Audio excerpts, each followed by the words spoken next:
All right, everyone, we are live again this Friday evening. Hold on, let me charge up my laptop real quick. Okay, there goes a weenie. There goes a weenie. Hopefully, we're having some connection issues, but hopefully he's clear now. Oh, weenie, can you hear me? Weenie, Not yet good reception, oh, weenie, what? Yeah, we're having but the same issues that we yeah, were having hello. back in 2017. We in 2022, oh, weenie. We're still having the same connection issues 5 years later. Yeah, yeah. Unfortunate, but Okay, I hear where you I now. live, it's just bad reception. Uh, yeah. What's Weenie, up? it's been a minute, man. What's been up? Yeah, it's been a minute. It's been a while. Oh my God. Can you hear me? Ah, goodness, man.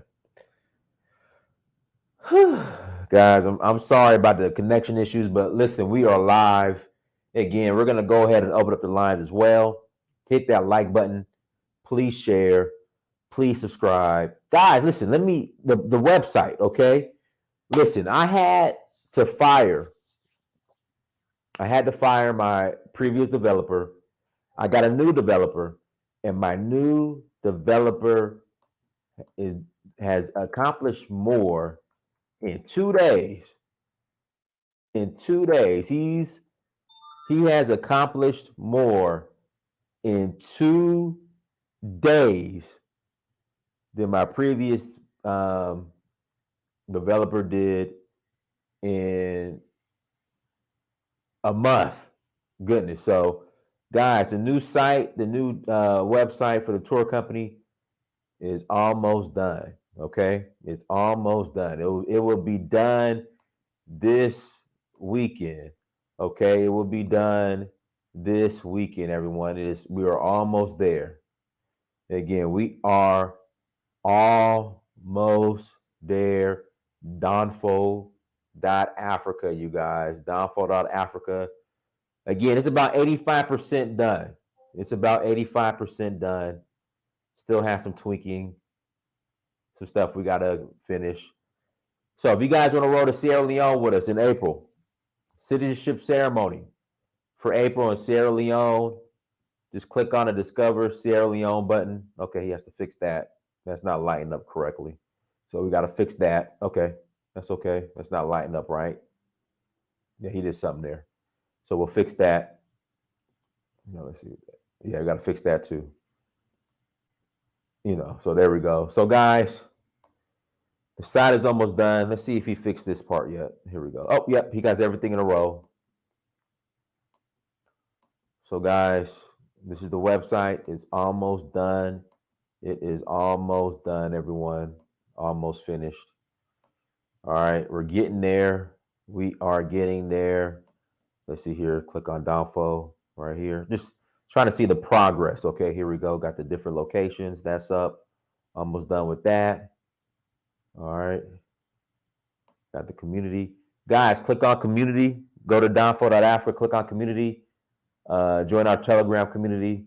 The email list should be connected.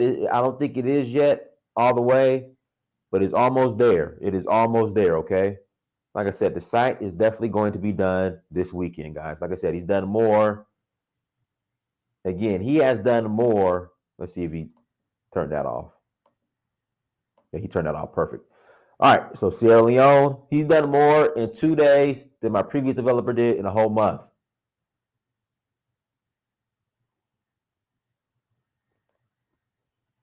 All right. So Sierra Leone, you want to schedule a discovery call? Got some questions? Click right here. Hit me up or book now. The payment, so you guys will be able to pay online. Uh, that should be working here shortly. That should be working here shortly. Completely secure.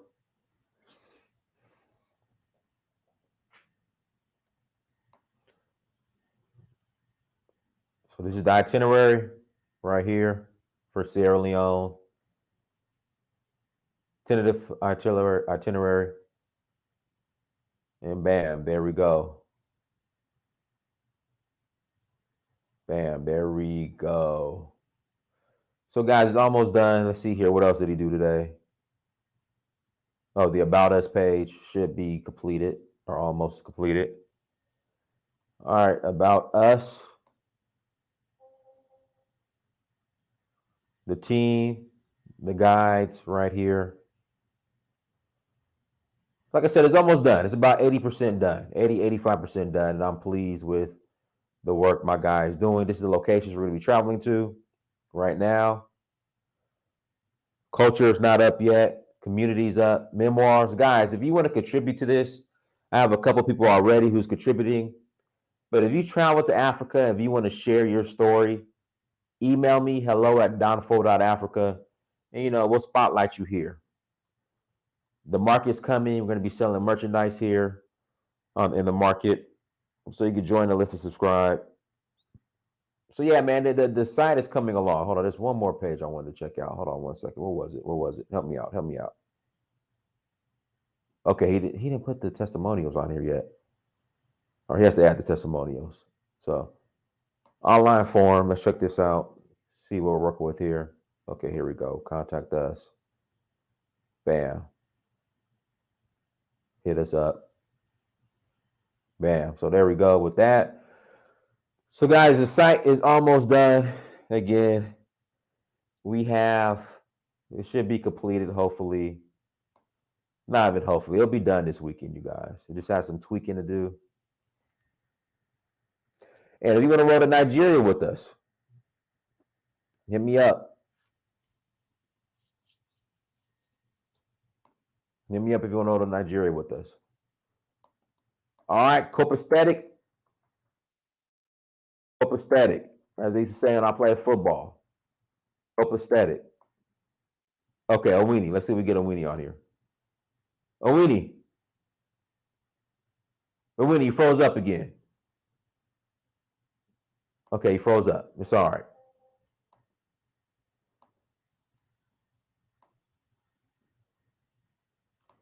The brother will be back. He'll be back.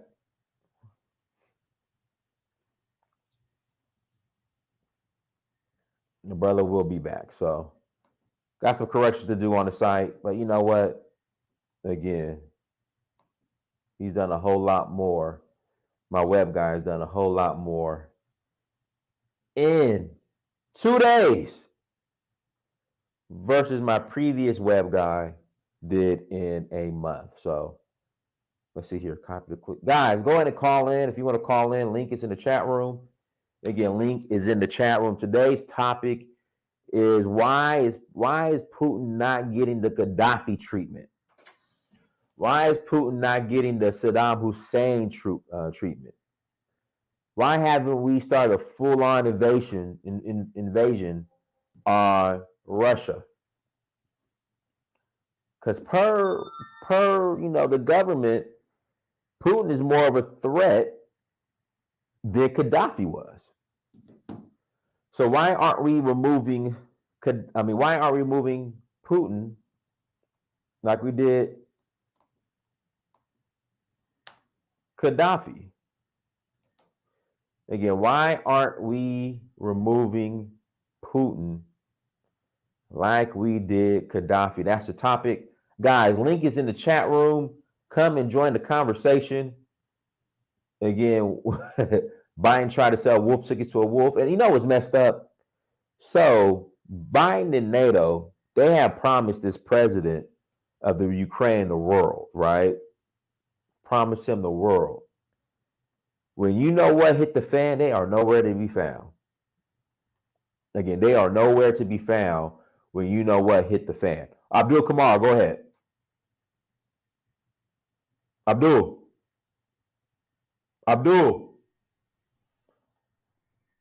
I know I'm not tripping. I know my. Hold on 1 second. Let me make sure it's not me. I know it's not me. Abdul, we can't hear you, brother. We can't hear you, Abdul.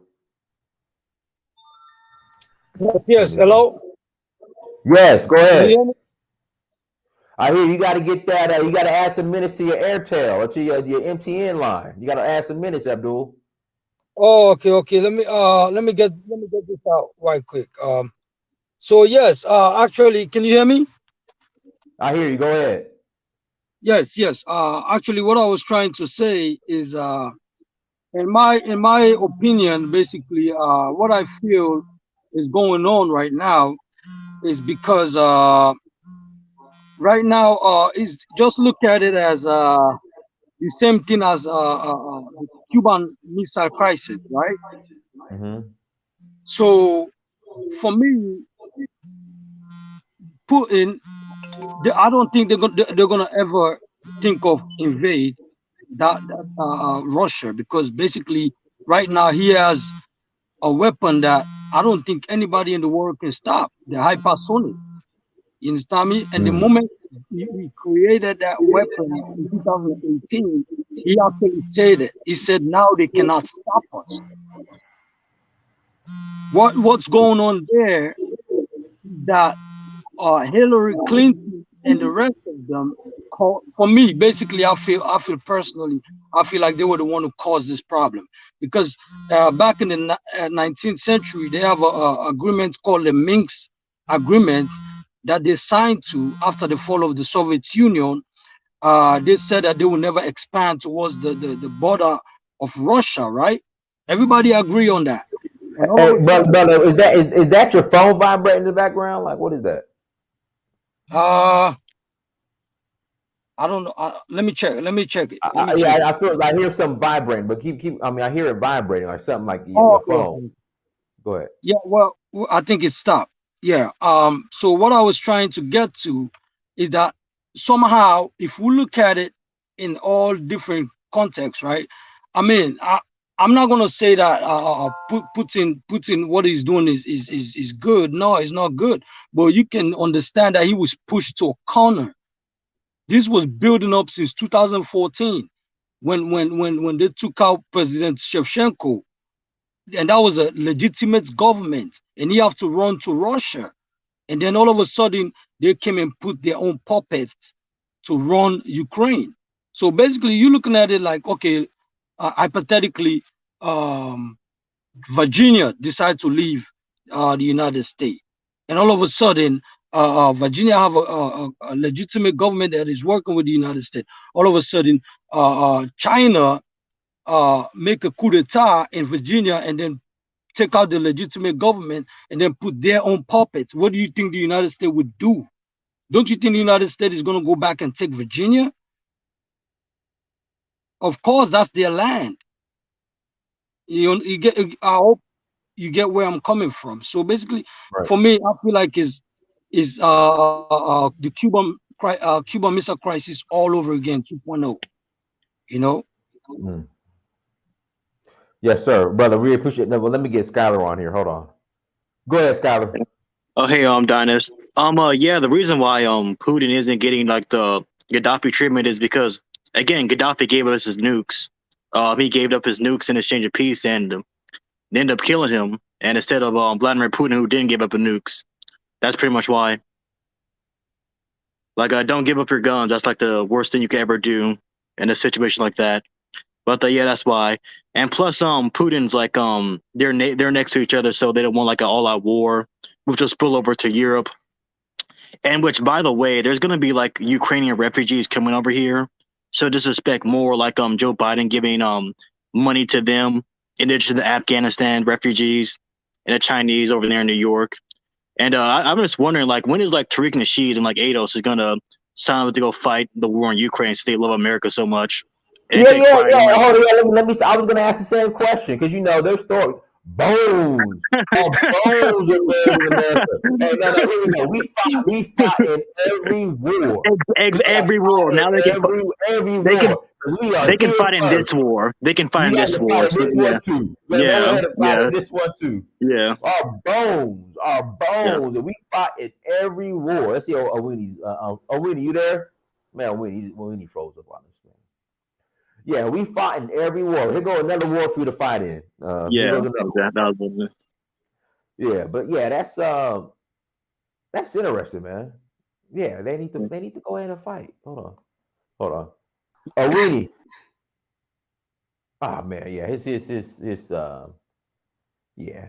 Yeah, but you just made a great point. So the Afghan refugees got what, $1 billion? Yeah, they got something. They got money. They got like hotels and all that stuff. You know, they got like accommodations pretty much. But yeah, it seems like everybody's getting the bag except black people, pretty much. Yeah. Oh man, oh well, man, that's crazy. Hey guys, links in the chat room if you want to call in and add to the conversation. Let me turn this down, turn my phone down. It's loud. Guys, link is in the chat. Link uh is in the chat room. Link is in the chat room. Yeah, but I like somebody ADOS FBA to call in and tell me, are you guys ready to boot up and and head out, with your M16s and go to war for America? Because we built this country and we was We here fought first, for it. and we fought for it, and immigrants are eating off of us, so we got to go fight. you know. But Tyler, what you were saying, I clearly understand why we are not getting what we're supposed to get, because it seems like these people, they have a clear understanding of the 13 Amendments, and it seems like the only people who don't understand the 13 Amendments is us. These people have a clear understanding what it says, and that's the eye, and that's the vision that they're looking at us as. So for me, I feel like our fight should be about that 13 Amendments. That's one of the main problem, because for that kind of text to be in their book that says you are only free as a slave until you commit a crime, it's like they understand that, and it's like we don't understand that these people never abolished slavery.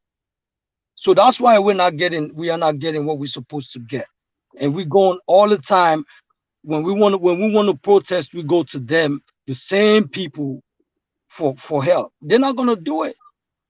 We're gonna have to cross boundaries and start working with the Pan African, not just the Pan African, but African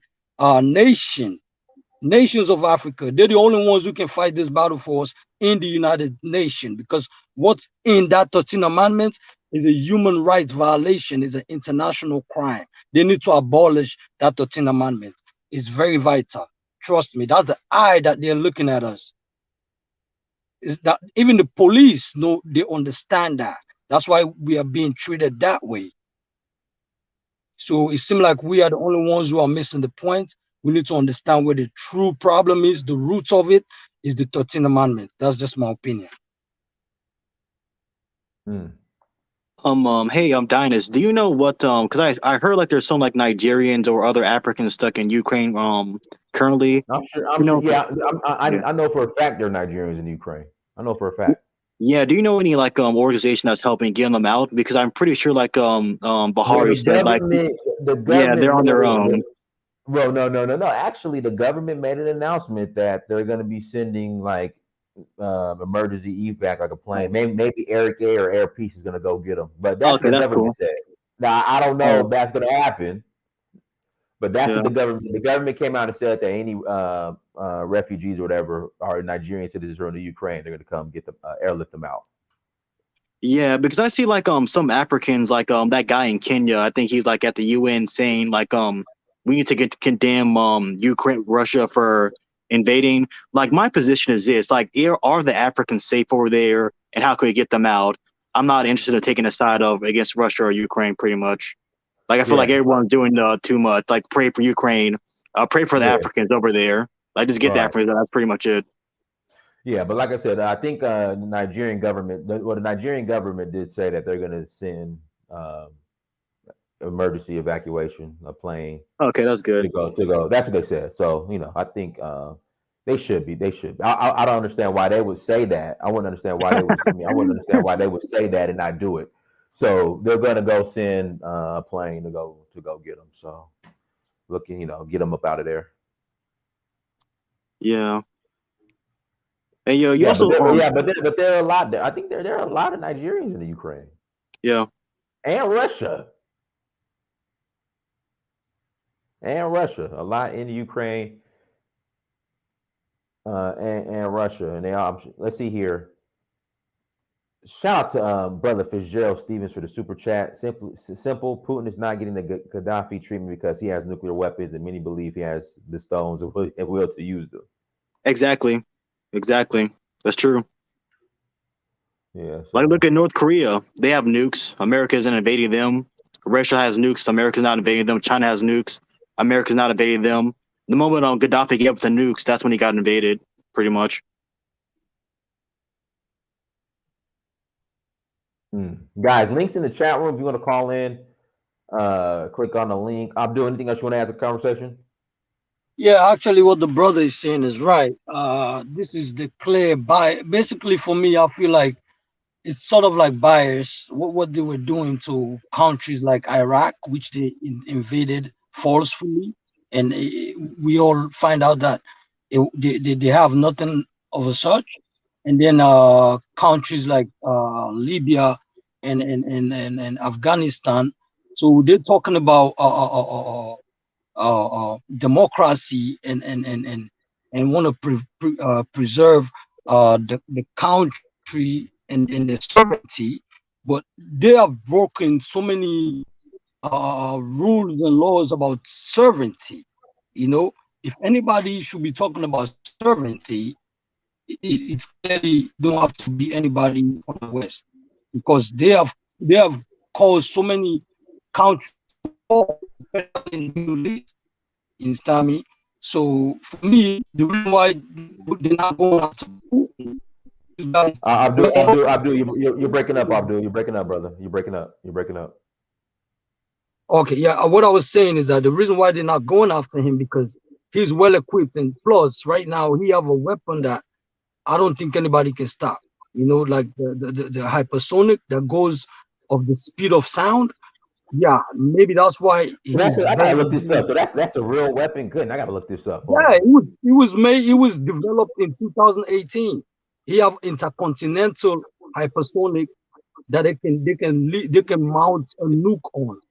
That thing goes in at the speed of sound.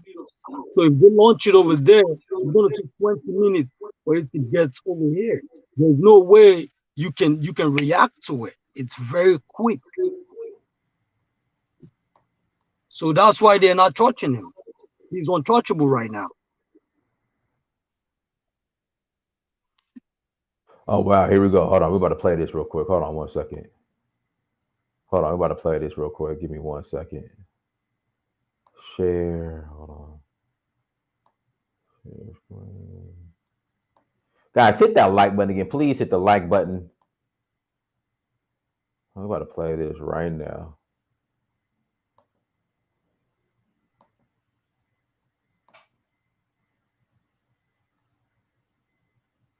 Russia has introduced a new missile system that could be impossible to defend against. The first regiment of avant-garde hypersonic missiles are now in service, and according to President Vladimir Putin, they can travel more than 20 times the speed of sound. Dominic Velitis is covering this story for us in London. Dominic, what more can you tell us about these new weapons? Well, Jennifer, they were first unveiled back in 2018 by Russia's President Vladimir Putin. Indeed, he used his annual State of the Nation address that year to make the announcement.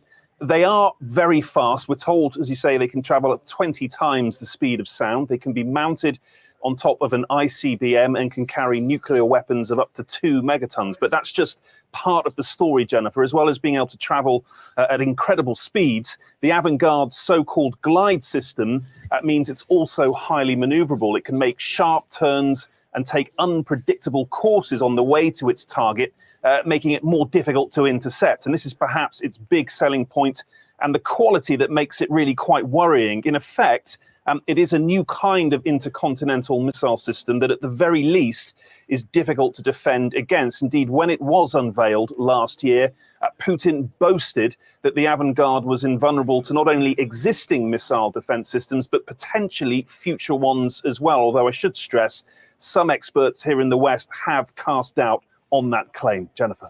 So Dominic, as you know, this is being called a game changer. Where does this leave other countries?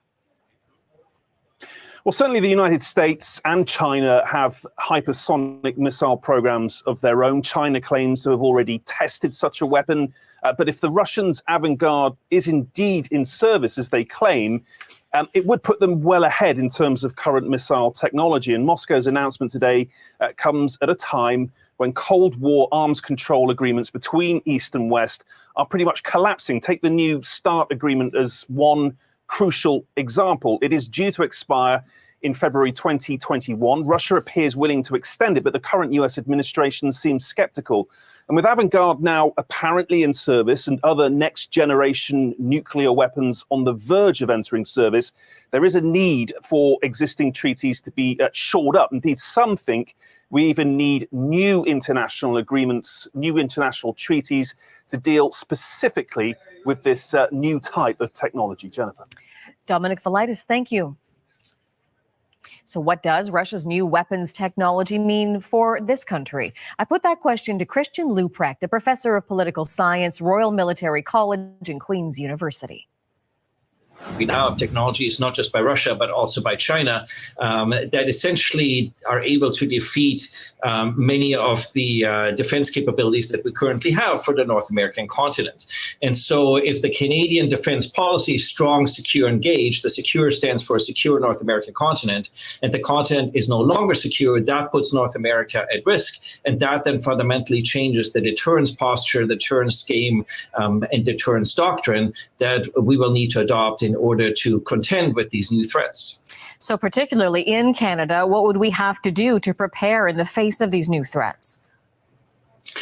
Well, so that's not entirely clear. So the Minister of National Defense in the new mandate letter that was just recently released, NORAD renewal is a key proposition in this mandate letter. What we do know is that this will consume substantial amounts of dollars, of personnel, of critical thinking in terms of innovation and of political capital to advance. And so it means that both as Canadians and as North Americans, we need to think about what the best way is to develop the technology.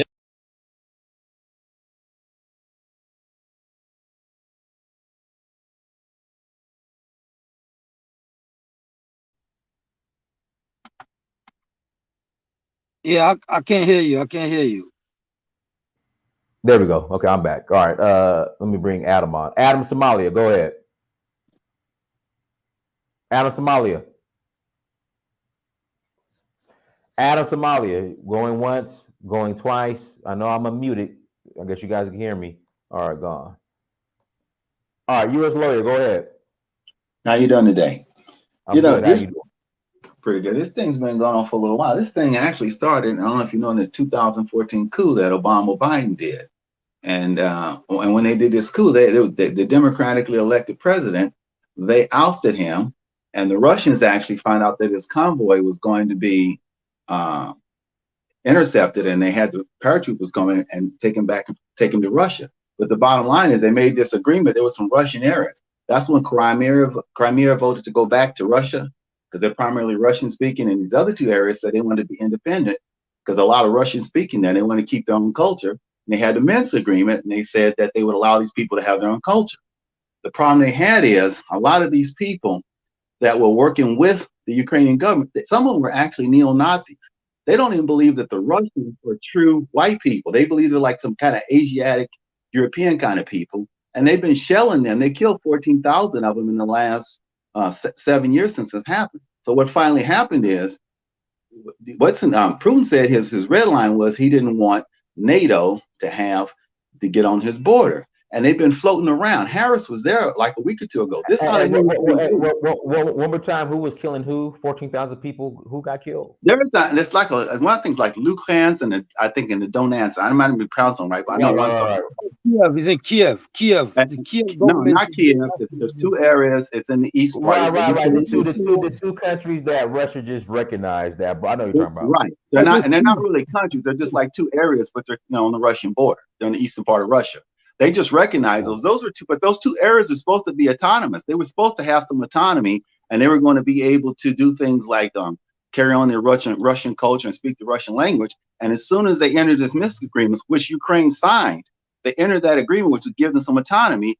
first thing they started doing was shelling those people, and they also started passed a law that said these people could not practice, that nothing could be written in Russian anymore. It'd be like we passed a law saying you can't do anything in Spanish anymore. But that's essentially what they did. They passed a law that said nothing to be done in Russian, and they started shelling these people and making life hell for them. And they killed 14,000 of them over the last 7 years.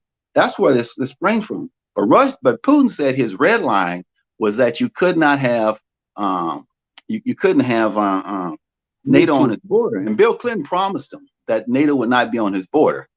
So the bottom line is they started floating this ideal around a few weeks ago that they were going to let this guy join NATO. He was floating it around. He was going to join NATO. He had a meeting with Harris was there, and he said that they were, that they might be able to get in. He actually wanted some demands as to give him a timeline when he could get into NATO. That's how they knew he was going to be going in. They knew that was a red line. So they started.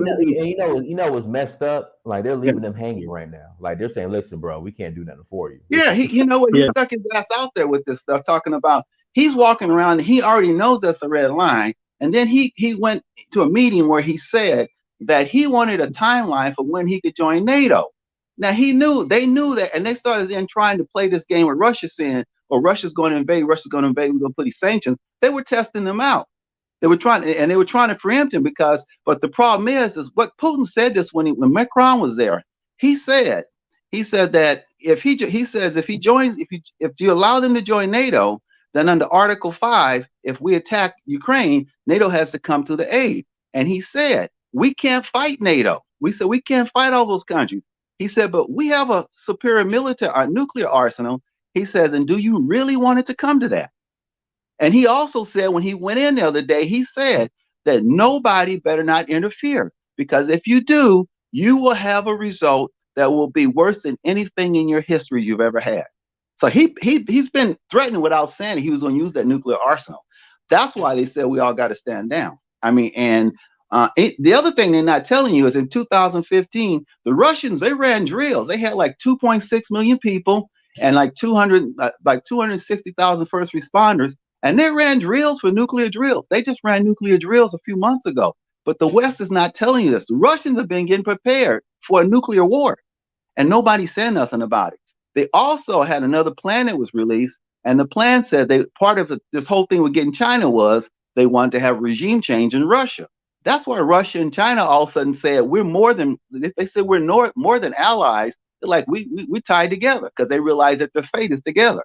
So, because if they took down Russia, then they'd be right on China's border too. So, I mean, this is what's going on. This was about a bunch of broken agreements, and this was about trying to get on Russia's border. But something else Russia said, I've been saying this all along. This is about also some culture, some values. And if you look at a speech that they didn't publicize the other day, where Putin came out, and he said essentially, I'm a few words out there. He said they sought to what he said was. He talked about when it first broke down and how they lied and they did everything to try to undermine us. But then he said also they sought to destroy our traditional values and force upon us their false values, and that would erode our people from within. The attitudes that have been aggressively imposed upon their countries, attitudes that are directly leading to degradation and degeneration because they're contrary to human nature. A lot of this has to do with the fact that that's the one European country, or the one of them that would, like Poland too. They're having problems. They will not accept homosexuality and feminism and stuff like that. It's a cultural thing going on too. So that's part of it. And he's saying that's against nature, and we're not going to ever accept that. And so, that's playing a major role in what's going on. It's not just this military stuff, which is part of it, but it's also a big cultural war going on right now. And it's the same thing they're doing in African countries like Ghana and other countries, telling them that if you don't accept the LGBT stuff, we're gonna mess with your money. We're gonna do all kinds of stuff to you. There's just U.S. lawyer. Let me ask you this, U.S. lawyer. What's the end game with all this weird shit going on? Like here in America, I gotta keep it, weird stuff. I'm sorry, weird stuff. Not to be too graphic, but you're speaking on it right now. All this, why are they pushing this so hard? Like I don't get it. What stuff you mean? There's homosexual and all this other stuff? It's all that, and that's just the tip on the iceberg. All types of stuff like men playing female sports, like it don't make sense. I guess if I simplified it, I think actually there is a battle of good and evil going on in this world on a biblical proportion, and that's part of it. But I think the other thing is, if you want to control a people, the first thing you have to do is destroy the nuclear family, because the nuclear family will operate independently as a unit. You can't have, if you think about how they destroyed the black family, what they did was they made the government the father. And once the government becomes the father, who controls the family? The government. So you cannot break down societies and make them into, like, Autobahns or robots, unless you first destroy the nuclear family. And then that's where you get control over everybody. And it's ultimately a control game in the end, because you have to destroy the nuclear family. And to do that, you have to destroy traditional values, mother, father. A family is whatever the government designates it at. And the problem with a family union has its own legacy it will work towards. So it will work as a unit and think independently. And that's what they can't have you doing. So so the first thing they have to do to kind of make the world kind of like be workers, they have to, and make us in this kind of transhumanism and all the stuff they're trying to do. They have to destroy the nuclear family. And that's what they're doing on every track. And basically you're going to end up with a bunch of people that basically make it's like a new form of slavery. But it's a form of slavery where everybody is, the parent is the government now. The parent is the people in charge, and the worker bees work for their benefit and do whatever they want them to do. That's what I believe it is. And then, like I said, the other thing is, I think it's that classic thing of good and evil that's going on in this planet right now. And there's a war of good and evil going on. And that's part of one of the tools they use to do it. But anyways, brother, I appreciate you, and I appreciate everything you do. And you have a good day. Oh, for sure. Andres, go ahead and unmute yourself. You got to unmute yourself, Andres. You got to unmute. There you go. We can't hear you. We can't hear you. We can't hear you, Andres. Can't hear you, bro. Guys, links in the chat room. If you want to call in, click on the link. And get links on the chat room. In the chat room. Yeah, Andres, we can't hear you, bro. Come out, leave, and come back in. Leave and come back in. All right, go ahead, I want to make a quick comment. Yeah, like what the guy said, the neo-Nazis, the Azov Battalion, AZOV Battalion, they're the neo-Nazis in the Ukraine government. So basically, the Ukraine government is basically run by Nazis. But another thing too, this is the consequences of not having, we as Black people not having a nation, like BIO, college genesis, and holism.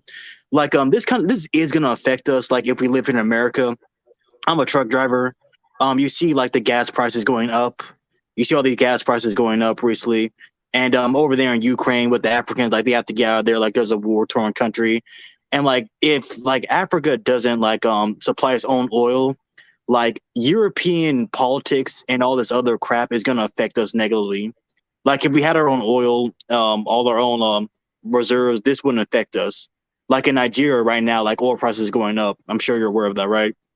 But yeah, like this is the consequence of not we as Black people not having our own nation, pretty much. Let me get Andres on here. Andres, go ahead.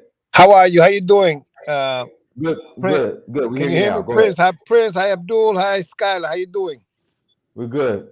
No, I was listening to our conversation, and I've been listening to your podcast. I mean, your YouTube. Love what you're doing. Positive stuff, good stuff. I like your conversation. And I was just, trying to contribute a little bit to that whole thing on Russia and Ukraine. And I was kind of agreeing with a lot of what the lawyer was saying, that, Russia has nuclear arms. And they're saying, you're not going to surround us, to put us in a vulnerable position. And I saw the title of your YouTube. It says, if Libya had nuclear bombs, that's basically it, because Russia can do this because it has nuclear bombs and it can stand up to NATO. Yes, sir. Now you're right. Yes, sir. Abdul, you wanted to say something? Yeah, actually, what I'm trying to say is that we are looking at this as Black people, like it doesn't concern us. But personally, for me, my own opinion, I feel like this also concerns us, because for us, Russia and China has been acting as a cushion for our security. So if Russia and China, which is going to be impossible, are defeated, then that means we are all vulnerable, because we all know these people are bullies and they've been wanting Africa for so long, for years. They said they are saying that Africa have all the natural resources, so that land will be vulnerable to them for them to grab. So for me, I feel like the African president should be behind Russia and China, basically, because those are our cushion. Those are the ones that fight for us. Those are the ones that look out for us if anything bad was to happen to us. They are the ones who are standing in front of the problem and put them at bay. If it wasn't for them, that land would have been gone. That's just my opinion, basically. I agree it's a cushion, but I don't know if China and Russia do it for the benefit of Africa. You know, it can't be a unipolar world where you have one power. It's good to have different powers, because I don't believe Thank you. Yeah, I think that's a benefit. Okay. Yeah, I agree with what you were saying, Andrew. It's like a world where just America and the West is bad for us. Like a world where there's like China, Russia, there's multiple powers. That's a benefit to us. And like you said, Abdul Kamari, like in South Africa, like all the South like ZANU PF, ANC, like they all fought with AK-47s. Now with M16, the AK-47 came from Russia. It's manufactured in Russia, so Russia did play a huge role in the fight against white colonial rule. So I like again like if Russia and China were to be defeated militarily by the West, then that means we can be militarily defeated by the West, pretty much. So that's why I kind of do support Russia and China, just so it takes off heat off of us. It keeps America distracted from us, pretty much. Yeah. Agree. Also Guys, another thing. Go Yeah, ahead. also another thing. Yeah, go ahead, Dynasty. Well, links in the chat room, guys. If you want to call in, click on the link. Again, links in the chat room. Also, hit that like button again. Please hit the like button as well. Go ahead, Skyler. Yeah, again, all this commotion about Russia invading Ukraine, like France just got kicked out by Mali, and they're still trying to put troops in there, but no one's running around saying France is invading Mali. Right. So that's why I don't take this thing seriously. Like whatever CNN or MSNBC saying, I don't take that seriously, because that's not anything to do with us right now. Like we have our own problem pretty much. But yeah. Abdul, are you Nigerian? No, I'm from Sierra Leone. Oh, okay. But Adela, I forgot her last name. Adela, she's like a Nigerian YouTuber. She pretty much. Now you probably don't know her, but yeah, she's constantly like covering like Russia's invading Ukraine, but she's not covering like Mali and how France is invading Mali. And this goes back to saying like their narratives and their lives matter more than our African narratives and our African lives matter, pretty much. Basically, I don't know. What you were saying, the phone was actually going in and out. I didn't actually get everything that you were saying. I don't know if you can. Okay. I don't know if you know everything this. You just said again. Yeah. Yeah, I don't know if you know this YouTuber, this Nigerian YouTuber, Adela. She's like a journalist or something, but she keeps covering like the whole Russia is invading Ukraine thing, and like how Vladimir Putin is evil and all that stuff. But she's Nigerian, and she's like right next door to Mali. She's not covering how like Mali troops. I mean, like how French troops are invading Mali. So I just found out ridiculous as hell. Okay. Yeah. Yeah. Basically, what's her name again? Adela. Adela. She's skinny. She's Nigerian. She's on YouTube. She's posting on her Instagram, but like I'm sure you heard of her, Adela F. Yeah, brother. What I would say, most of my people in Africa, most of them are ignorant. You only have like maybe 15% of the population that are highly educated. Most of them, you see, most of them are from the village. They end up coming to the city, and now they think they know everything. So when you hear ignorant people talk like that, please just ignore them. Just totally ignore them, and just know that these are the ones that came from the village to the city, and now they got caught up with technology. They don't know how to act. Now they think they're smart. You know, just think of it that way. Okay, yeah. Munchie T, you want to speak? Yeah, Miss. Oh yeah, Yeah, yes, yes. Mr. Diners. It was good being on your Okay. on your platform. Well, yeah. I'm gonna have to run. You know, I have All right, brother. to go ahead and do something. I Yeah. see But it Abdullah. was nice talking to you guys, man. You know. Too. No It, worries. All right, go All ahead, right. Mucci. Have a wonderful one, guys. Dennis. Go ahead. Oh yes, yes. Okay, so yeah, Dennis. Here's my take, man. You know, bottom line, I think it's none of our business as Africans, especially Africans. This is one where we just need to sit back and watch what happens. Because guess what? There's lots of problems in Africa where people are dying in mini wars in Congo, in Mali, all over the place. The Europeans don't really care much about that. And then when you look at the Russians, some people are saying, "Oh, Russians, they're kind of like a bulwark, like a protectors from the Westerners." Nah, my opinion is the Russians, they hell bent on exploiting Africans just as much as the Western Europeans. You look at most of the places where they've been in Africa, they have these mercenary groups from Russia that are getting paid by governments, subverting opposition parties, and they are looting resources. I'll tell you, in my country, in Zimbabwe, they are deeply involved in mining deals that are shady. You know what I mean? Right now, I heard in Congo, they're trying to say, "Oh, we'll stop the war in Eastern Congo," just because they want to steal the minerals from there. So you know what? You know, as much as I don't like war, I think we just have to sit back, let them handle themselves, because even the Americans, on the other hand, Americans don't really have, the US government doesn't have good legs to stand on, because they have gone to Iraq, Afghanistan, Syria, Libya, all over the place. They don't ask for permission to go attack other countries. And then, but once another big power wants to attack another country, which is not good, they say, "Oh, you can't do this. This is against democracy. This is against international norms." So, you know, it's just messed up all the way around. But as Africans, as me as an African, I take no side. I just hope that our people that are, you know, studying there, hopefully they can go out through it, the Poland or Romania, whatever it is. Hopefully they can get out of the country, you know, and not get into trouble. Yeah, that would be my take on this. Yep. Guys, links in the chat room. Again, links in the chat room if you want to call in. You are more than welcome to add to the conversation. Again, thank you so much for joining. Again, if you want to call in, click on the link in the chat room. I know a lot of guys, people are saying, "How do I call in?" The link's in the chat room. Click on that link. You are more than welcome to call in. But Andres, how do you think this is going to end, this Russia-Ukraine situation?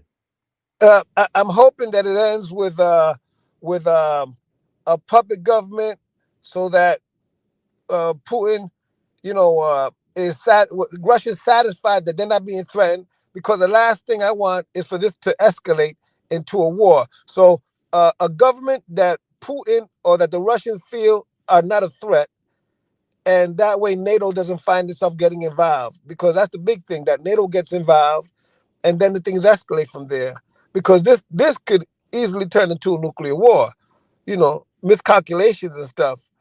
That's what the people don't understand. I hear people saying, "We can't let them do that." I said, what the heck do we care about what they're doing over there? You know, like, what does it matter to us? You know, the Saudi Arabians bombing the Yemenis. And if it were they who was, if it were NATO, some kind of like opposing force surrounding the United States, don't you think the United States would invade? The Russians did what they had to do to protect themselves. So that's all I hope. So I'm hoping that it ends with a friendly government. I don't think that government is going to last. I don't see, well, who knows? Maybe the resistance in Ukraine, you know, will be activated. But that's what I'm hoping. And that's what I think is going to happen. They're going to install a friendly government where Russia doesn't feel threatened. That's what I think and hope. I also have to concur with what he's saying. I agree totally with what he's just said. Like the issue with Saudi Arabia attacking Yemen, nobody says anything because Yemen is a poor country, right? And the oil keeps flowing from Saudi Arabia to the US and all over, you know, the world. So nobody says anything. So it's kind of like, you know, it's how they value your life that the NATO and the US, they make a lot of noise. But when it's poor people dying around the world, they pretty much keep quiet.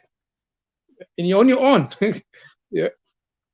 Yeah, these new media outlets, all they want is to produce war and to, and to hype up the American public and keep them, in this kind of like aggressive, military supporting war atmosphere. There's a warlike atmosphere, and that's really the thing. This media is the biggest enemy, that we have, because we don't know what the heck do we know about, who knows, who cares about Ukraine? What does it have to do with us over here? So that's Very little. I agree. Very little. what the heck do we know about, who knows, who cares about Ukraine? What does it have to do with Alan, you us? gotta turn off the background. So Alan. that's, You Yeah. gotta turn off the background, Alan. I mean, you gotta mute yourself, but you gotta turn off the replay. The live, you gotta turn it off, Alan.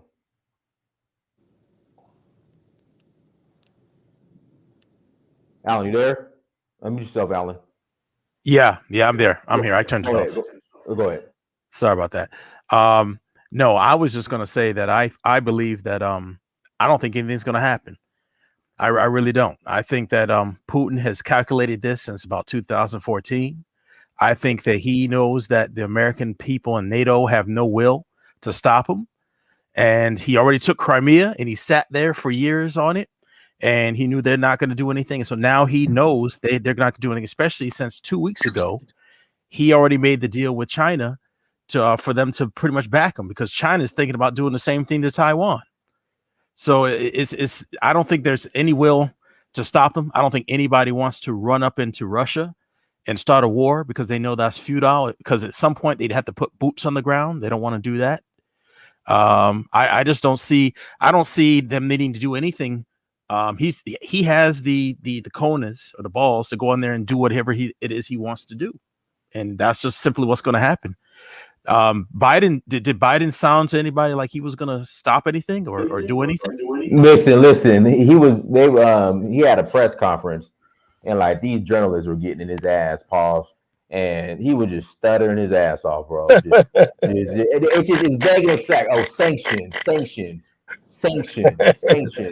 Right. But when it came to but he said straight up, they're not providing any troops at all. No boots on the ground, period. No troops, no nothing for Ukraine. Ukraine's on their own. Right. And so Ukraine's gonna fall. The Klitschko brothers are gonna get themselves killed. What would he say? What do you mean get themselves killed? Are they out there trying to fight? Yes. Really? The Klitschko brothers out there, because remember, the older brother is the mayor of Kiev.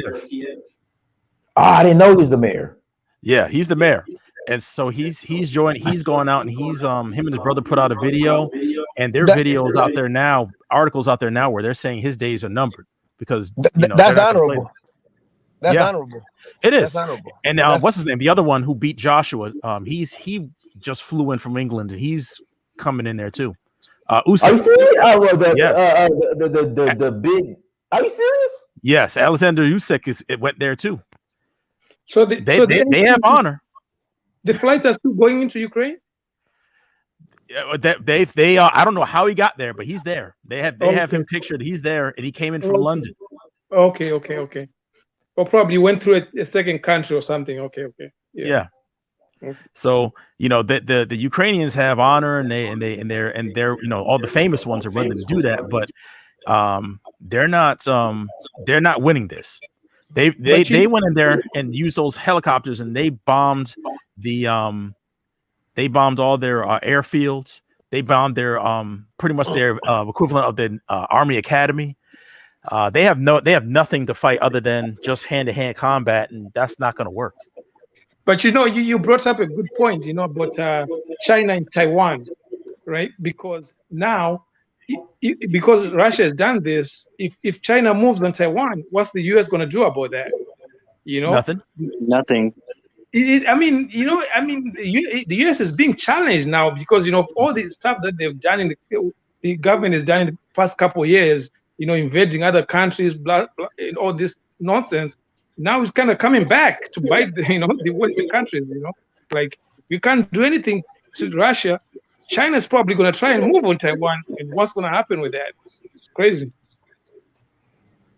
All right, Brandon, go ahead and unmute yourself, Brandon. Brandon, unmute yourself. Okay, can you guys hear me okay, or I sound bad? Yeah, we hit you. We hear you. Go ahead. Yes, can you hear me? I'm unmuted. Can you hear me? There's like a little.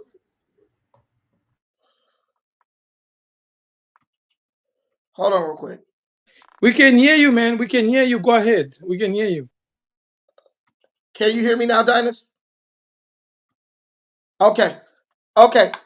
Sorry, I had a delay. Okay, so the thing everybody's forgetting is that back in the day there was a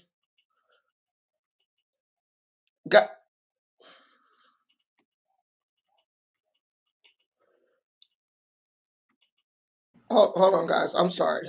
Yeah, that's on you, Brandon. Okay. That's your. So the thing everybody's forgetting is that back in the day there was a situation. There was a situation with Biden and Ukraine where Donald Trump placed a phone call to the Ukrainian president and was inquiring about the involvement of Hunter Biden with this Ukrainian company, where he was paid like millions of dollars to sit on the board of this Ukrainian company when he really had no qualifications or history in the energy sector, right?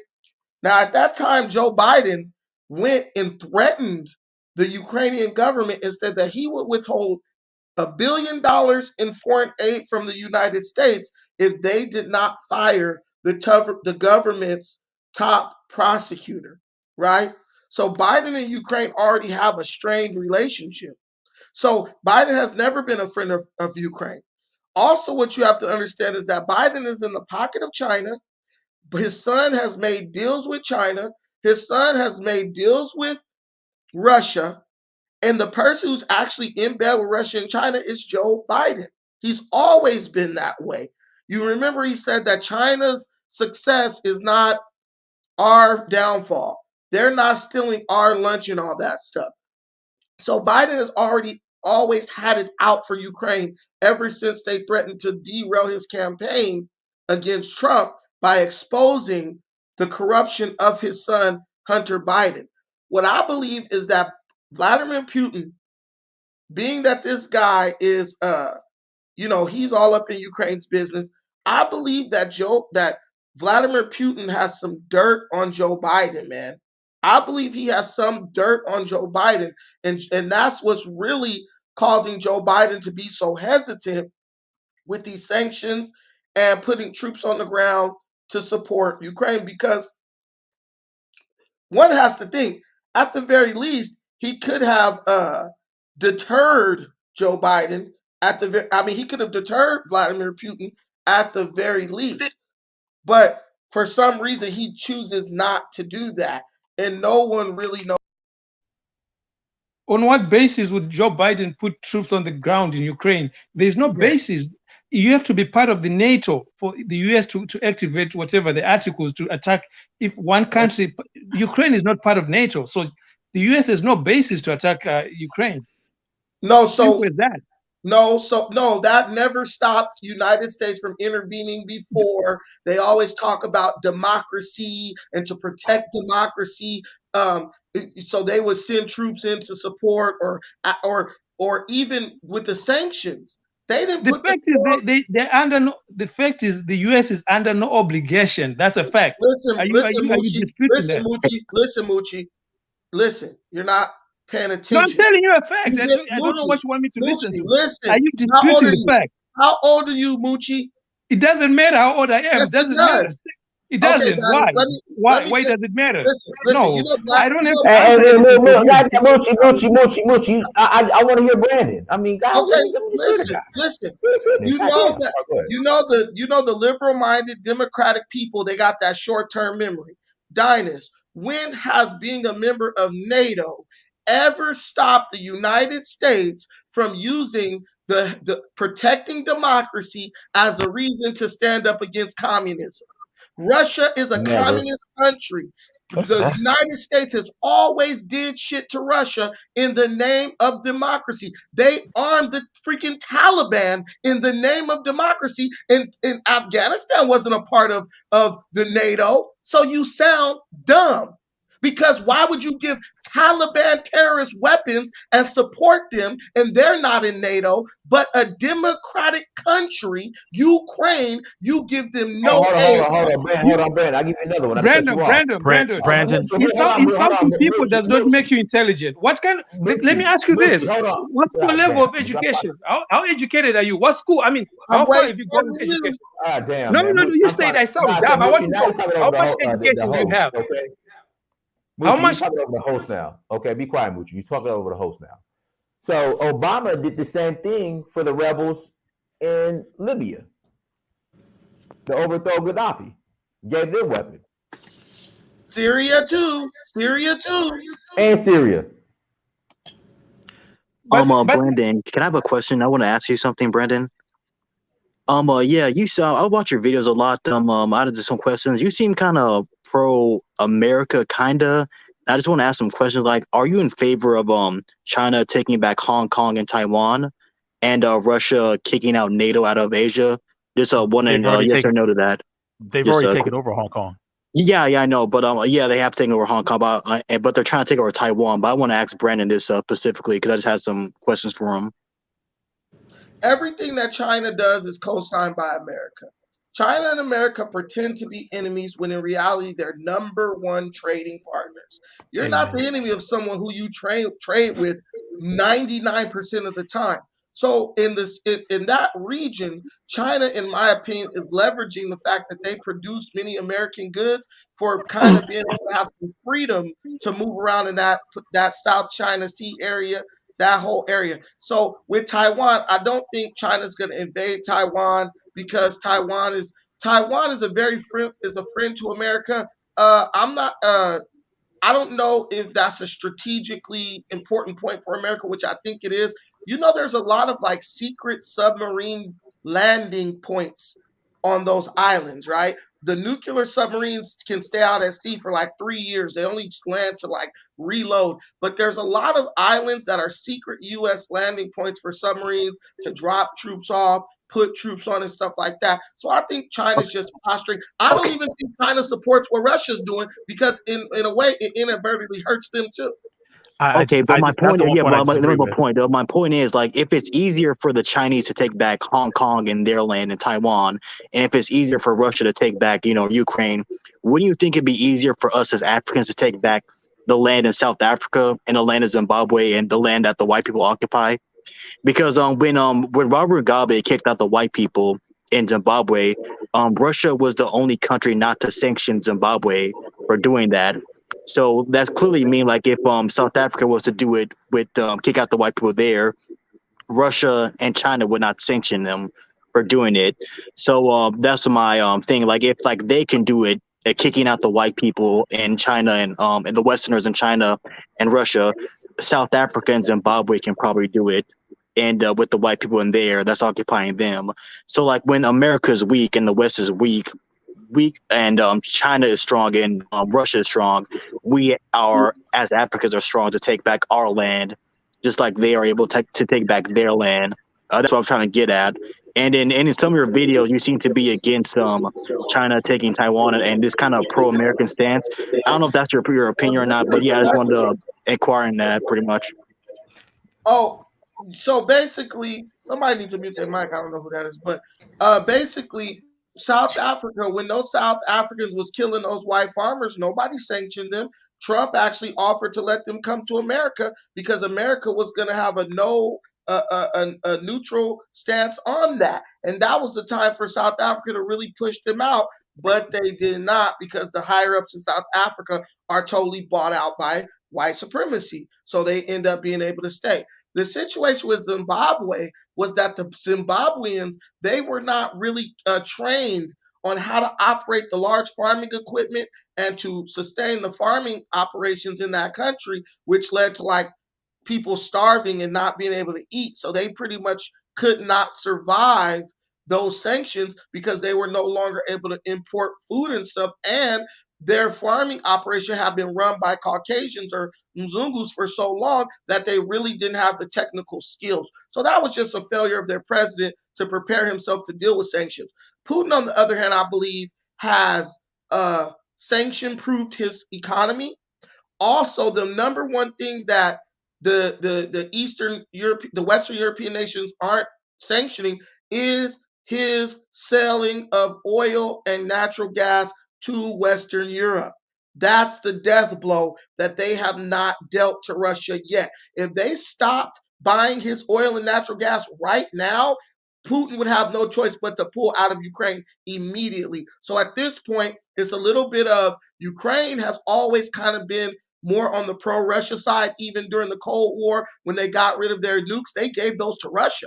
I'm sure America wasn't too happy about that. So it's kind of like one of those things like, Ukraine, you wanted to kind of straddle the fence and play both sides for a long time now. Now it came back to bite you in your ass. So I think there's a little bit of that going on there too. Hey, Brandon. Okay, thanks.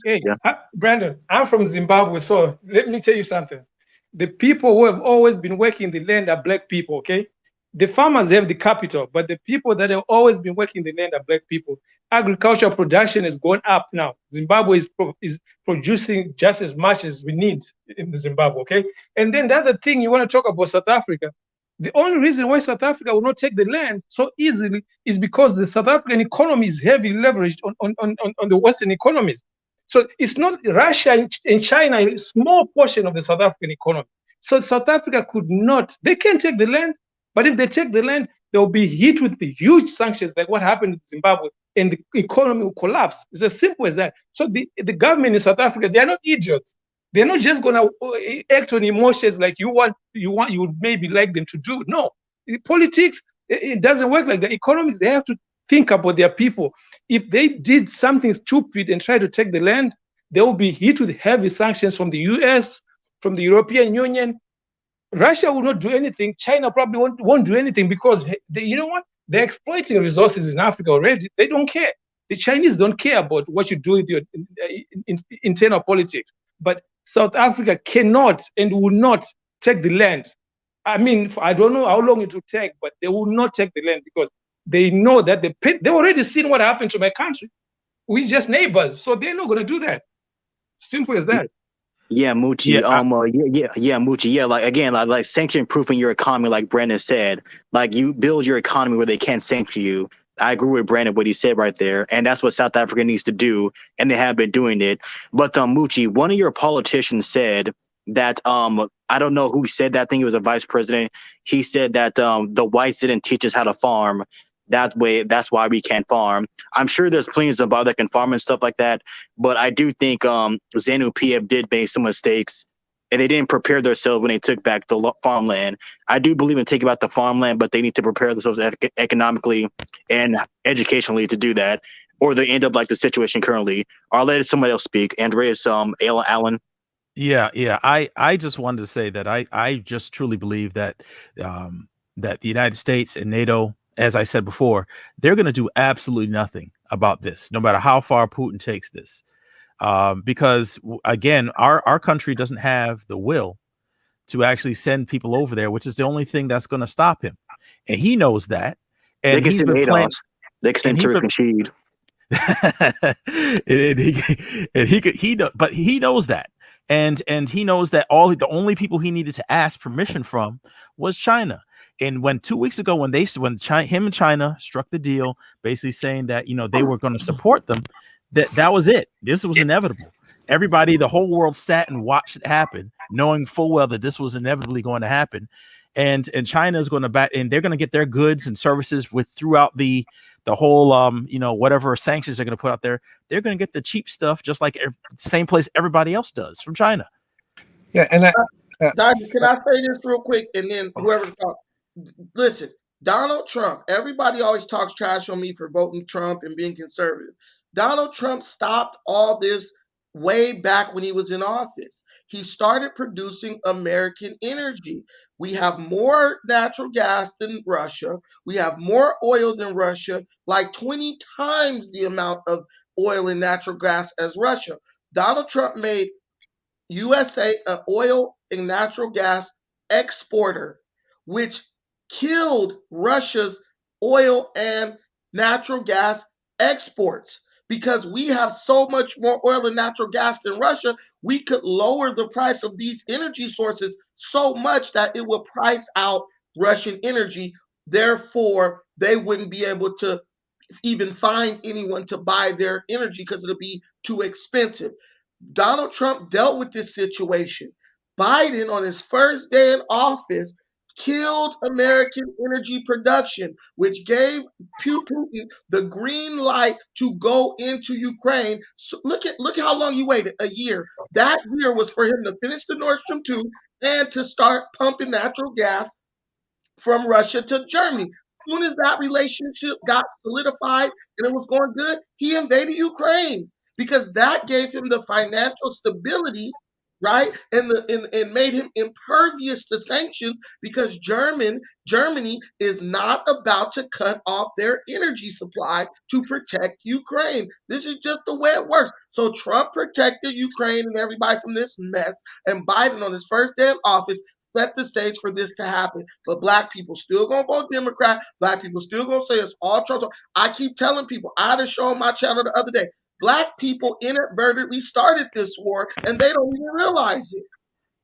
Well, So also Obama needs to get his fair share of the blame for this, for allowing that stuff to happen in 2014 on his watch, allowing them to go into Crimea. It said nothing, did nothing. No, but Obama, in that case, I think Obama did right. What is it our concern that Russia takes Crimea? How does that affect us? That's because it leads directly to this.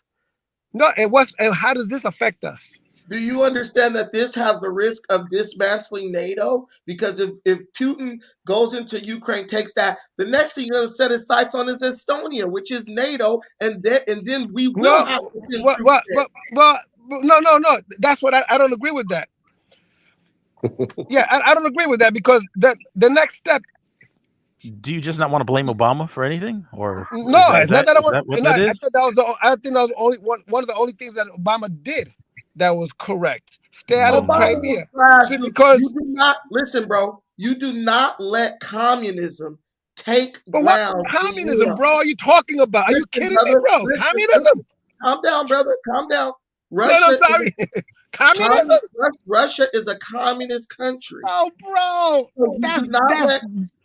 So it's China. And China is doing very well. Brandon, I have a question for you, Brandon.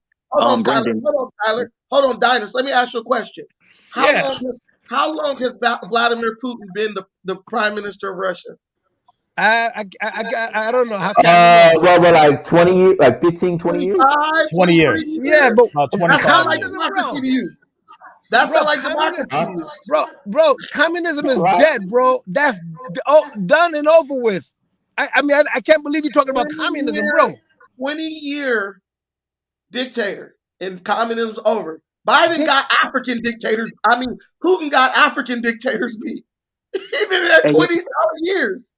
Hey, yo, Brandon, quick question. Bro, okay, I'm sorry. I just wait. And just signed listen. And just passed a new law that's gonna let him stay in for 30 years. Okay. But Brandon, I have a question for you. Do you want Brandon, do you want NATO dissolved, or do you want NATO to still be a thing? Because I'm for like NATO dissolving, since it's like destroyed Libya and it's propping up France, which is like occupying West Africa pretty much. So what's your thoughts on that?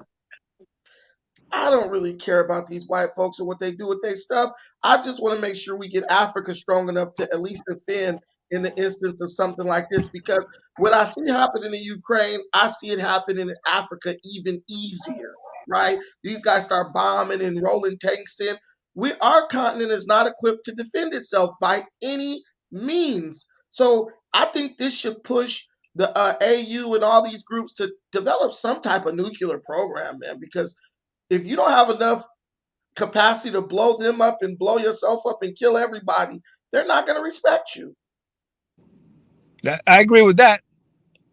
But so you're Pan-African, Brandon, so that's why you should have nothing to do with this. That's none of your business. Stay out of Ukraine and the Russia business. Man, I can listen, bro. I'm grown. I can analyze some political developments. Shut up. No, Can shut I up. No, can what I do you mean can I shut up? join You in, can guys? shut up as well. I'm just saying. You Man, Pan love African. your damn ankles before you tell me what I can do and can't do, dude. What? No, okay. Well, so what's your business? You have no business to do You with sound like your Ukraine. ankles is dry. No, Hold on, Mooch. Let's Kwasi, go ahead, Kwasi. Quasi. I'm sorry, Quasi, go ahead. Yeah. Hi, guys. I'm coming from another angle altogether. The Osajifo predicted this war in one of his books. He wrote about it that between 2021 and 2023, Russia is going to invade Ukraine. Now, I think what we must focus on is getting Africa to unite, follow the path of the Osajifo, Dr. Kwame Nkrumah, and be strong and get our own nuclear weapons. Because COVID and all these things is educating us. It's telling us that we need to be strong. We need to come together and unite so that we can defend ourselves. Russia is not going to help us. China, yeah, they might do something, but they have their own interests. United States and its allies, we know they've already betrayed us several times. So these are all signs to me that Africa must focus on what the Osajifo said. We must unite. We have no choice. Otherwise, we perish. These sort of aggressions, when they finish, and like the other guy said, I don't know his name, it's not going to be only Ukraine. Russia is going to take all the other members of the USSR. That is their target. They will move and move and move. So that means Africa is going to be naked. Because if they move and they solidify themselves, what about us? We can go independent. Then that means we will be the chopping board. Anybody can come around and do whatever they want with us, and we can stand up. That is what the Osajifo saw that will happen. The new colonialism will be around and they will come back to us again. This is all I want to join in and say. We must realize that COVID and all these sort of wars and things going on is teaching us, it's educating us that we must take the mantle from what Osajifo told us and unite the continent. That's the only way forward. We have no choice. Otherwise, we perish. Yeah, I'm going to say something that's a little unpopular. I think this whole thing about the entire continent of Africa uniting into one government, one thing is it's a pipe dream. I don't think no. That's how we were before. Just remember, don't look at Africa like you see it now. That is not what you had before. You had different tribes in different areas. The geographical map was drawn differently, but there was always differences in geographical. So what I'm saying is that you can. I believe in the African Union. I believe in joining political forces. But this dream that some people have of having of one United States of Africa and stuff like that, I've never bought into that. I don't think it's even feasible. It's not feasible. It's not culturally going to be happening. And we're talking about massive amounts of land mass, between cultures and people. It makes no sense. It didn't happen in Europe. Even Europe is divided by tribes. Hey guys, let me say this. The thing that happened in the United States, it happened in Europe. So, but we're talking about an area much larger than the United States. Listen. The Africans know that in unity we strive. It's part of our culture. So no matter what tribe and everything, if we have a leader and who is dedicated, not the corrupt ones that we have, being puppets of the West, if we have the right leader who wants to unite the people, the youth is ready to follow. But then the West kills them. The West will set up a helicopter. That's what they do. That is the problem. It's not done by the Africans. It's the West. The West. Always the West. I'm gonna break out. Thank you very much. All right. It's not the people. It's not Africa. It's not the people in Africa. Yeah. The thing I think every Black African person on the planet can learn from this situation is that at the end of the day, the white man can make you a million promises, but at the end of the day, he gonna leave you high and dry. Look what he did in Ukraine. That is why we have to fend between ourselves. Yes, and forget about them. The thing I love about these situations is this shows Black people, because Black people think that white people are always going to bring the cavalry in and they going to save us and all that. Bro, they won't even save their own allies, bro. Like, Look, man, listen, look at Afghanistan. They abandoned white people in Afghanistan, bro. Like they left them there. And then they even left their Afghan allies, who was basically just traitors and collaborators. They left them there. Mm-hmm. So as long as black people keep on trying to put faith in America, like all these dudes, I was talking shit to Brandon Tatum, Officer Tatum, Anthony, Logan Brown, all those weirdos last night. And basically they were talking about, I'm not African, I'm American. I'm American. I'm like, oh, listen to me. Being American is no longer what it used to be. America ain't putting their neck out, not even for Americans now. Look at when the basketball players got stuck over in China. The only reason they got back is because Trump had the balls to be like, let them go now, or I'm gonna come over there and whoop your ass. And they got released. All the politicians was like, don't intervene. Let China keep ball over there. All the UCLA basketball players over there. So it's time for black people to realize America is not what they used to be. They no longer hold the ace in the hole as far as geopolitical situations and circumstances. So you're gonna have to start depending on. They have their own interests. They have their own interests. They don't have care their own anymore. interests. They only care about money, and they will sell out anybody in the name of a dollar. Yeah, yeah. So that's why we have to do whatever it takes to unite and have our own place, our own nuclear weapons, everything. The Osagifo started it. He started everything. We must have somebody who has the balls to lead the black community. That's all. We've not gotten it. All of them are puppets, except a couple of them who they don't even have the power. So this is what I'm saying. We must fight and get somebody who will lead us, and then we will unite, because it's in our DNA that unity is the strength. We have it. Yeah, we might be fighting, we might have tribes, we might have whatever, but when we have a unique leader who is ready to lead us with these situations surrounding us, COVID has shown us a lot. Nobody is coming to you. We have to do things on our own. Take the borders off, unite, and go straight to who we really are. That's all. Because with this, we can't face nobody. We can do nothing. If they want to invade, look at Mali, look at everywhere. If they want to invade us, who's going to defend us? Nobody. China will come, they have their own interests. So this is why we must have our own army, our own defense, our own everything. And how do you do that? Only in unity. Because Nigeria can do it alone. Ghana can do it alone, where I'm from. And that's what it is. We have to come together. All and 1 second, Muchi Chi, are you Zimbabwean or are you South African, Muchi? I'm Zimbabwean. I said Zimbabwean.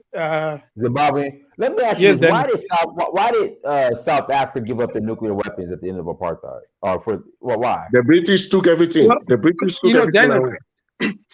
I'm not South African, so I can't say for sure. But I'll tell you this: my own opinion. Is there a South African in the chat room? Please call in. Please call South African. Link is in the chat room. My quick opinion is that South Africa, they were put under pressure, just like we're talking now about trying to take land and all that. As part of the conditions of getting independence, they had to had to give up the nuclear weapons. They just had to give them up. Yeah. They didn't have nuclear. I'm not sure if they had the weapons or a nuclear program, but they had to give it up.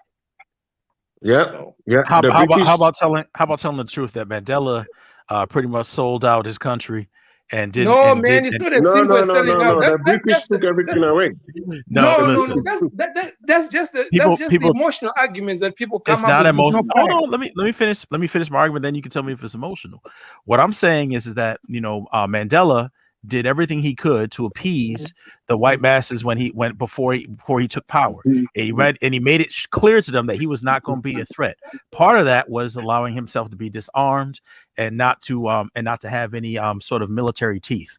That's what Mandela did. Now, for all the great things Mandela did do, we have to be honest and say that he did not do everything perfect. Otherwise, you wouldn't have people still living in the almost very similar conditions to this day in South Africa.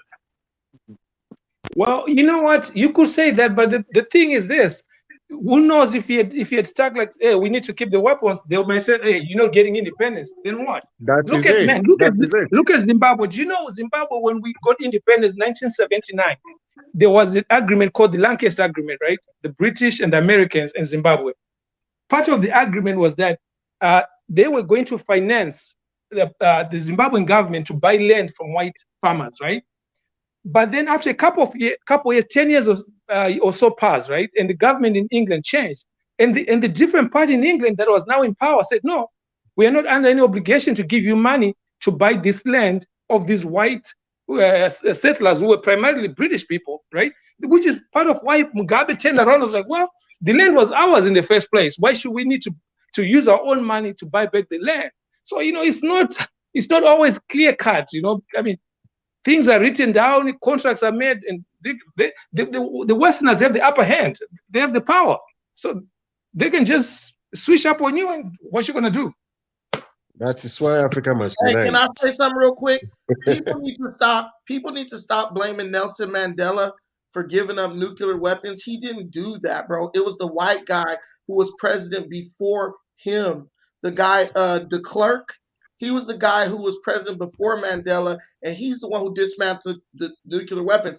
And the crazy thing about South Africa's dismantling of their nuclear weapons, they were the only country, because Kazakhstan, Ukraine, and South Africa and Belarus are the only 4 countries in history that gave up their nuclear weapons, right? But Belarus, Kazakhstan, and Ukraine all received their nuclear weapons from Russia.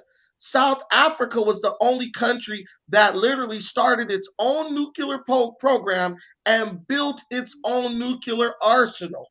So they didn't give away anything like Kazakhstan and Ukraine did. They just dismantled their nuclear program. And the clerk says it was because he wanted Africa to remain a nuclear weapon-free continent. In reality, he didn't want the niggas taking control of the nuclear weapons when he left. That's all it was. So exactly. He just like, well, I'm out, so I'm going to dismantle this before we hand over the country to the blacks. So that you'll be naked. He gets a lot. Exactly. And you know what? Which is why I think like this other brother talking about, Africa, we need to develop nuclear weapons. They will never allow Africa to develop nuclear weapons. No, we don't wait for them to let us. There must be secret programs. We don't let them do it. They do espionage. We have to unite and be strong and apply espionage like they do. We cover our ass as we go along. They're not going to let us. It's not going to be free. The Osagyefo told us it's going to be tough. It's not going to be easy. They will not even let us unite. So if we all have this in mind and we are well educated that it's not going to be free, we take it with force. We must take it with force. Kwesi. It's okay to dream, but do you think with all these satellite programs, there's nothing? Look, my brother. This is not about dreaming. It's dreaming. This is the only way forward. That is the only way forward. Moochie, do you think a dream? Moochie, reality. A wise man once said, "Reality is nothing more than dreams. Is nothing more than a dream that came true." There was a guy who dreamed he would fly one day, and he built an airplane. So what you gonna tell him? Oh, stop dreaming. Reality is just. No, I'm not saying stop dreaming. You can dream, but it's gotta be realistic. I mean, do you think that with all these satellite programs, you can start building a nuclear program and they won't be able to see that? No. They will see it, but you have to defend it. Nkrumah started it. The doctor started it, and they sabotage it. But I'm saying we have to educate our people so that we learn from ourselves. Because whenever they attack us, it doesn't always come from the outside. They use our own people to do it. So now, if we get leaders who is ready to educate the populace, so that they know that this is for the benefit or this is our survival. We're talking about the survival of the black race. We need food, brother. We need food and jobs. We need jobs and food. We're just talking on the surface today, but that is where it's heading towards. If we don't have our own place, our own everything, we will perish. We have no choice. We have to risk and follow what Nkrumah said. These were the thoughts of some of the people when we had that. Nkrumah had that meeting in Addis Ababa, and people were saying, no, you can't do it, we shouldn't do it. But he had the foresight. If we were to listen to him and unite at that time, we wouldn't be talking on these things now. So it's not too late. We have to put it ahead of us, because either we do it or we perish, because they want our continent. Both Russia and the West and even China, all of them want the African continent. So what do? Do you sit idle? That's the question. You don't sit idle. No, you don't sit idle. What we need to do is to be able to vote in leaders that have got the best interests of the nations at heart. That's all. I mean, and I think Africa is moving in that direction. I mean, we are moving in that individual direction. nations for all this time, since the conference in Addis Ababa, individual nations, Togo, Benin, Mali, Guinea, all of them, individual nations has proven over 60 years now that we can do it individually. So what else do we want? Hey, yo, Moochie. Hey, yo, What Moochie, else did they do we vote? want? After 60 years? No. Yeah, go to Kwanzaa. Yeah, okay. Moochie, did they voted to get the French out of Mali or no? Or did they have a revolution? You don't need to vote to take back your country. You just need to come together as a people and build your country together. Like this idea that we as Black people need to vote our way out of our suffering is just naive and stupid. We need to come together as a people and just build our country and get rid of anybody who's trying to stop us. It's that simple. Guys, I got to leave. If it's that simple, it would have been done already, brother. It would have been done if it's that simple. I don't agree that it's that simple. They did it in Mali. Nobody said it's they simple, did it in brother. Mali. Just a saying second. it's that simple. I got to leave. They did it in Mali. I got to leave, guys. Let me take this advantage and voice this out. I am praying that Guinea, Mali, Burkina start the unity. If they're listening, they should take advantage of the military and unite this continent by getting together. These three can unite. Mali, Guinea, and Burkina Faso can start the unity. They can come together, take the borders off, forget about the sanctions or whatever, and start it. And let's see. Let that be the pilot, and let's see what will happen if they will listen. I hope somebody is listening to voice it to them, because we are not joking no more. I have one final question for you. No more. I have one final question for you. Yeah. When Zimbabwe took the land from the settlers, right, in my country, why did other African countries? There's many African countries that have the same conditions. Why did they not join and do the same? That is it. That is why I said education. I'm That is why I mentioned. Do the same in solidarity. Listen. Why are you asking? Why didn't they join? And I'm telling you, the people were not having that conscience. That means they don't know. They don't know. Nobody is preaching to them. That is where the education comes in. We must come together. If Zimbabwe take the lands, all the other countries, South Africa and anybody, if they have the means to join Zimbabwe, they have to. That is why I'm saying Guinea, Mali, Burkina, now that the military juntas or whatever they call them has taken power, they should take advantage, take the borders off, come together and start the unity. Because after all, these countries we're talking of had a vision together with Nkrumah to unite the whole of Africa. Actually, Ghana joined them. They started on the path before they took the Osajifo off and everything got dismantled. So if they have the chance to do coup d'etats over there, they should think of Africa, unite the continent. That is the only way, my brother. We have no choice. Africa uniting is a pipe dream. I agree with you, Kwesi. You're talking to a guy whose brothers are directed in the African Union. Okay, so I'm pro-African, man, through and through. Okay. Let me say this. Let me say this, guys. So here's what you got to understand. A lot of things just happened that a lot of people thought would never happen. In our lifetimes, we have never seen really a country just truly get invaded and just like taken over like we just witnessed in Afghanistan and Ukraine. Now you have like Desert Storm and all that. Even the Afghan war, you knew when the United States was going over there, it wasn't a situation. It was very unpopular, and it wasn't a situation where it looked like they were trying to stand there. One thing I ask people to look at is this. Take the word Ukraine away and put the name Afghanistan on that country. When the United States invaded Afghanistan, Americans weren't even caring about what was going on.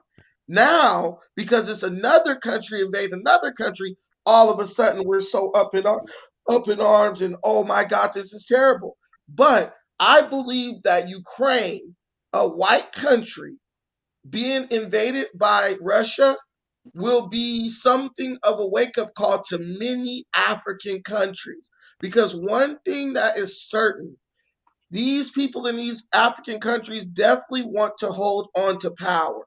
And if they have to make alliances and put together nuclear programs, everything like that, they will, just so they can hold on power. Because one thing I know about an African, he might not want to be in the AU or United States of Africa, but if there's a threat to his retention of power, he will do anything it takes. So let's hope that these brothers are watching and that they see what's going on and they say, we're not trying to be the next Ukraine. Let's get together to give ourselves more of a chance to survive any potential hostilities. That's just what I think. Tuko pamoja. Yeah, I if Africa were to unite the entire continent, that would be completely unprecedented in the history of mankind. Europe? No, Europe did not unite, has not Yeah, united. EU, and European Europe is a third, Union. and Europe is like a third. I didn't say a united economy. That's the point I'm trying to make. I'm trying to say you can have a united economy, but what we're talking about is completely taking out borders and making it a borderless area. That's That's just what not. Europe is. Europe is borderless. They have free movement. They have free movement, but that's not borderless, sir.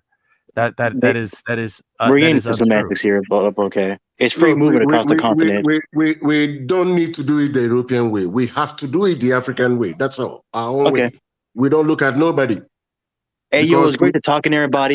Great show, Dynas. Great show, Brandon. I like both you guys. Great to talk to you guys, Quasi, Muchi T, Alan. See you guys later. All right, yeah. take care. Yeah, see you, man. Anything is impossible. I just think that it's not going to happen all at once on a huge scale like a lot of people think. Like, it starts with a few countries coming together and I agree. showing other countries why it's good to be a part of this union, and then countries will request to be in that union. Very good. Yeah, so very good. All that stuff. Just give it a chance, give it time, and just let it work. See, white folks, we let them. They take 50 years to get some shit together. Black folks, we love that instant gratification. If we can't see it happening in 5 minutes, it ain't gonna happen, or it's impossible. They're already working on it. They just declared the diaspora the 6th region of Africa, dude. They're trying. They're doing more than anybody else on the planet as far as unifying. So I would say, let's just put good energy out there. Yeah. I'll be with you soon. Okay, just a second. Okay. Well. Okay. Maybe my perspective is skewed. And I admit that my perspective is skewed. So from my experiences. Benin, to let you know, the country Benin has pleaded with Nigeria to join with Nigeria because they can't do it alone no more. I don't know if you guys know. Yeah. Just to let you know. Yeah. Okay. The country Benin has pleaded. Well, with Nigeria. so Porto Novo to Cotonou. That's Nigeria. That might as well be Nigeria. Okay. You see? Already. So, yeah, that's what I'm saying. Yeah, so it makes sense.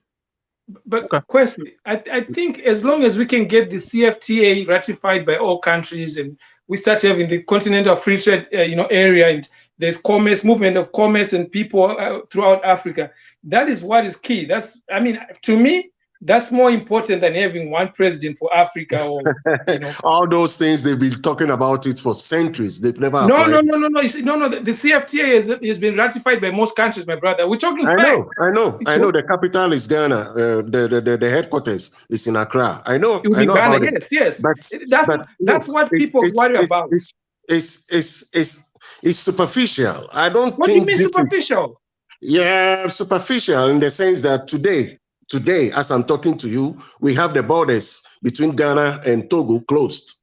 So if you have free trade and the borders can be closed by one country, what is the sense in it? ECOWAS has been talking of free movement of goods for how many years now? It has never been done. So as pessimistic as you are, how do you think there will ever be political union if we can't even have economic union? Oh, no. I know we have to have economic union. I'm not saying we shouldn't have it. But I'm telling you, the whole thing must start with what we were before the white man came. For example, the borders. It should go. If we really want it, the borders should go. What is rather than keeping our borders and still talking about economic integration, while some country can just get up and close the border or ask passport or ask for documentation, IDs, before you cross from a place like Benin to Nigeria or a place from Accra to Togo. It doesn't hold with the trade proposal. What is the economic union or political union first? What do you think, in your opinion, is easier? Economic. I think you see, we're trying to do it the Western way, and as Africans, which way are you proposing? I don't understand. Which way? My proposal, I just gave you a proposal. Let's do this because we're a little off topic and we're about to close out anyway. Let's one more round, just on Putin and Gaddafi. Then we're going to close out, and what we'll do, we'll start with you, Kwesi. Go ahead. I didn't hear your question well. No. So we're going to get back on topic. We're going to do one more round. Okay. I should go for it. Okay. All right. So you got the floor. Go ahead, because we're closing out. So we'll So go ahead. One of the examples I was giving as a way forward, I've been hearing Malema talking a lot about how to go forward. That is one side. But I'm thinking, as Guinea, Mali has taken power, if they are listening, they can take the borders and forge a unity among this. It's a big territory from Guinea all the way to Burkina Faso. They can unite and make things work all together. No one passport, one currency, one economy, one everything. So that others will see that these three countries came together and it's working. Then they can invite others. Ghana can join, Togo can join, Benin can join, Nigeria can join, and then we move forward. But you see, one problem is our leaders don't want to leave power. That's all. They don't have the continent on their hearts. All they need is power. So if the military, which I believe are more disciplined, they are not politicians, can take advantage of what they have now and create some unity and make it work, then the others will follow. It's just a suggestion.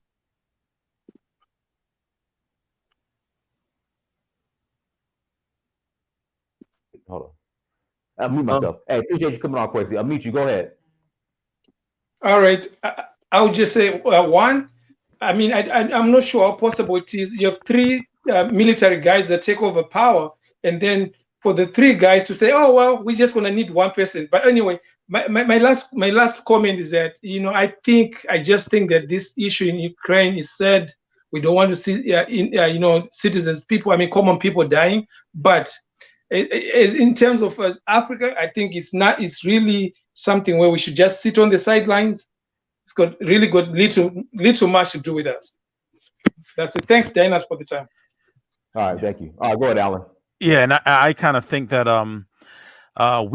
Black people, the Black world, can look at this as an example that we don't want to follow in terms of Ukraine. I don't feel like Ukraine, they had good aspirations, but they didn't take power seriously.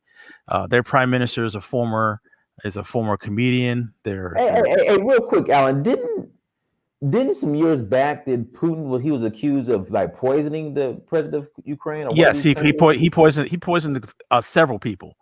There was a guy who from Russia he poisoned. There was a guy. It was a president of a country he poisoned. Yes, it was a guy, former president of a country. He's poisoned several people. He poisoned a guy in London. That guy nearly died. The spy, right? The spy.